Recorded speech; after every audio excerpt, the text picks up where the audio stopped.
Hello, welcome back to the card review series. Not really card review series, but like card discussion series where I go a little more in depth on the cards as you ask for me to. This episode is about Paraffin Thug because it was requested. I do talk very highly of Paraffin Thug, and this confuses a lot of people. I'm here to tell you why today. Because, yeah, I mean, I understand why it's something that many people find confusing. I imagine most people find Paraffin Thug to be underwhelming. I'm here to explain to you why. This video should be pretty quick overall. Like the last one about spreading spores was 15 minutes, but I got super into the numbers there. Paraffin Thug's a pretty quick one. When you get right down to it, I don't have a whole lot to say about him, but I still want to make the video because it's something that I talk about a lot. I can answer this question for you now. So, without any further ado, why do I value Paraffin Thug? If you want to see me talk about another card, please feel free, drop me a comment. Tell me what you want to see. In Paraffin Thug's case, it's interesting because it's not that I don't think Paraffin Thug is a great card. I think that Melting Remnants units are just bad. Like in essence, when you hear me talk about Paraffin Thug, it's usually when I'm forced into Harvest Rector or Burnout. Like basically, Harvest or Burnout Rector want him because Paraffin Thug. The first thing here, pros, 20 attack. I want to handle that pro first because it's the most important one.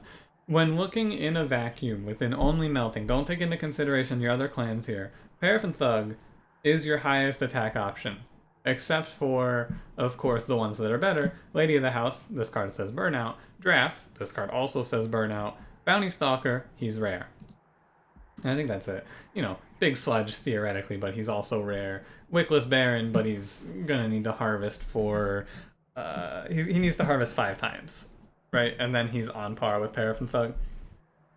Whereas Paraffin Thug, flat 20. Very nice. Very good. This will take you through the early game.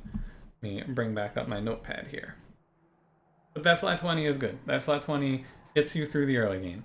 The second part, of course, is money. Money is good. Money is very, very good. And so if you play around him properly, you'll get a lot of money. Obviously. But playing around him properly plays back into that 20 attack thing where there's a little more I want to discuss, right? So with Burnout Rector, especially post-nerf, Burnout Rector at his current hit point, or let's talk, I'm going to talk mostly about early game. I want to say Paraffin Thug past Fell is not good, but getting past Fell, you've hopefully seen enough options to have a better choice. You have a this is what we're doing to win the game sort of pickup, and Paraffin Thug is now going to fall to the wayside. But Paraffin Thug at 20 attack crushes through the early game for you. Crushes is a little much, but combine him with Burnout Rector, for example. Burnout Rector in the early game does 50 attack now, 50 attack I believe, which means that Burnout Rector will kill an enemy with 45 health, which is what all the heavies have, or 40 health if it's one of those tanks, or I think they have 30, either way. He'll kill all the heavies in the early game, he'll kill all the frontliners for you, which means that Paraffin Thug freely kills your enemy backline as long as you have something standing in front of him, which can be Burnout Rector, right? And then gives you free money. Good. Thumbs up. Check. In the next 3 rings, where you're going against enemies with 105 health, Rector does, I believe, 85 now. I think it was 90, and they hit him down to 85. And heavies at this section of the game have 105 health. 85 plus 20 here, plus 20, not 25, sorry. I went for 25 and then went, that's not right, he has 20 attack. 85 plus 20 is 105. Paraffin Thug can clean up after Rector. You get the kills on the heavies. Hopefully by this point in the game you found a better answer to what am I doing to kill all of the 2 health enemies behind the heavies. But he'll clean that up for you. And then in the late game he falls off. However, he still does do enough because Rector does, I think, 150 in the late game. Penumbra does 170. Rector does 150. Paraffin Thug in the late game follows up with a 20. It's obviously not good enough, but by the late game you can throw him some upgrades, because throwing him upgrades, he will pay for himself. Yeah, like that's that. His best upgrades are, of course, multi-strike. Anything with Slay wants multi-strike, and plus 10, but then you're running the risk because he has 3 health. Typically, like, best upgrades are multi-strike large stone, and then you duplicate him, right? This is one way that you can find yourself at a victory. If you get multi-strike large stone on this guy, he's doing 90 per attack. which is if you have two of them, 180 combined with Rector, you'll drop a heavy low enough that it won't kill you, or it will just like outright kill it, depending on what else you have on the run. Even as late as the super late game. But that's obviously that's the nuts, that's out of control. That's not what you're gonna see usually. I think that your good middle ground is like +5, +10, and multi-strike. That puts him at a 50 damage output, which means that he will, in the early game, clean up all the backline for you. In the mid game, he'll clean up the heavy in the backline, and then in the late game, he will clean up a single heavy for you. And throughout all of that, he'll give you plenty of money. Like, he pays for himself. He's worth the slot in the deck just for that. The other thing is that the other thing I have written down here is that he's not rare, but that's not a big benefit, but it's important when talking about the other units that are better than him, namely Bounty Stalker, because Bounty Stalker is very rare. You don't see him all the time.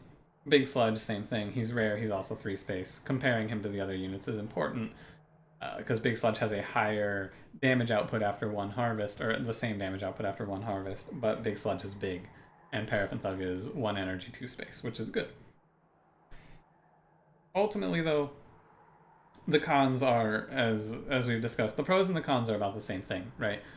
He has 3 health, obviously. He's basically just Horned Warrior, but a little worse in that regard. But the upside is he gives you money. He's fragile, so you gotta be ready for sweep. Typically, the thing about melting is there's no way to really protect him other than stealth against sweep. But what you end up having to do instead is you just have to give him health, right? You just have to plan to give him health. If you give him 10 health from a +5, +10, at 13 health, he'll survive most sweep combats. So he'll get 2 rounds in against High Priest, which is fine, that's plenty. He will struggle against Rage Fell, but everyone with health below like 30 struggles against Rage Fell. And he'll do fine against Pyre Wings because in the 4/7 Pyre Wings combat, there's only 3 spawns, and I think against Seraph, there's only 3 spawns. So with +10 health, he'll survive that. However, there might be 4 spawns. Think about this for a second. Give me one moment. This is something that I should definitely know off the top. It's 2, 4, 6. Okay, there's only 3 spawns of Pyre Wings, so giving him +10 will survive Chased. But for the most part, like, really, the reason that I value Paraffin Thug so highly is because basically every other unit in this clan is really bad. Like, the units in this clan are not good. They really aren't. Paraffin Thug is the best because everything else here is bad. Money is good and he'll pay for himself, but still, obviously, if I were offered Paraffin Thug or Horned Warrior side by side, I would take Horned Warrior. Would I? No, I don't think I would actually. I think I would pick Paraffin Thug because the breakpoints are about the same, but Paraffin Thug gives you money. That's really it. Like, I don't have a whole lot more to say about him. When compared to other clan units, particularly Awoken's Animus of Will, he's obviously worse. And, like, you know, Stygian's... I don't know, comparing cross clans is kind of weird. But namely, it's just like, if you have Harvest Rector, you want to put something strong behind him, and Paraffin Thug is roughly as strong as you can get, depending on your clan combo. Within Melting, it's probably as strong as you can get. And then with Burnout Rector, Paraffin Thug cleans up with consistency. With Multi-Strike, you can see him generating you somewhere between like 80 and 200 gold per combat, depending on how the combat goes, and if you duplicate him, it gets even higher. And that's it. That's all I really have to say about Paraffin Thug, for sure. Namely that it just cleans up after Burnout Rector, though. That's the big one that I want you to know. Take it home. He hits the breakpoint post Burnout Rector hitting an enemy. And thank you for watching. If you enjoyed, don't forget to leave me a like, comment if you have any more units you'd like me to talk about, and subscribe to catch more videos like this in the future. I hope you have a good one. Farewell.